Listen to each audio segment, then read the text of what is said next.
अगर आप भी चाहते हैं कि जय मां काली रिकॉर्डिंग स्टूडियो का ऑडियो वीडियो आप तक पहुंचे तो लाल बटन दबाकर चैनल को सब्सक्राइब करें, साथ में बेल आइकन दबाना ना भूलें।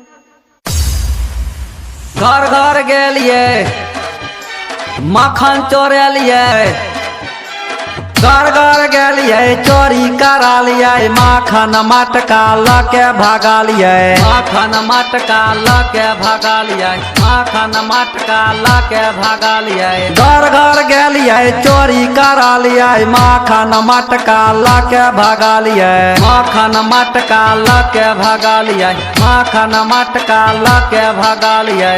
जखन ई पंडित जी सबके हाला केलकै, मैया यशोदा हमरा बड़ मरमराल कौगे।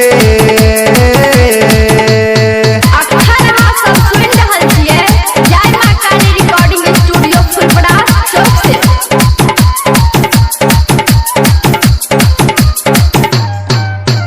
डीजे चंदेश्वर पंडित पिपरास चौक, डीजे चंदेश्वर पंडित पिपरास चौक।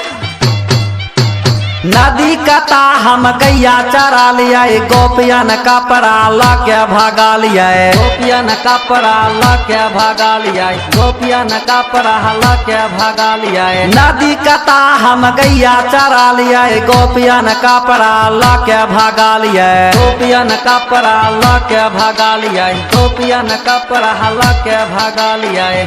जखन ई गोपियन सबके हाला केलकै, मैया यशोदा हमरा बड़ मरमराल कईगे।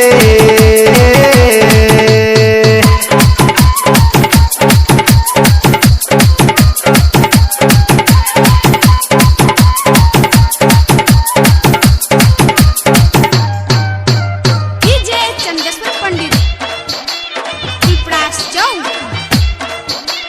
डीजे चंदेश्वर पंडित पिपरास चौक।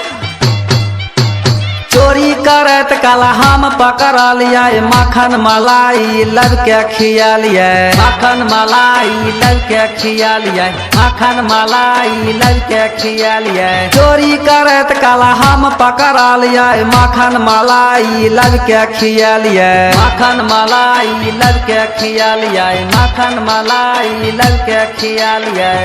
जखन मनसुखबा के मम्मी सबके हाला केलकै, मैया यशोदा हमरा बन के मारल कईगे। अखन अहाँ सब सुनि रहल छियै जय मां काली रिकॉर्डिंग स्टूडियो फुलपरा चौक से।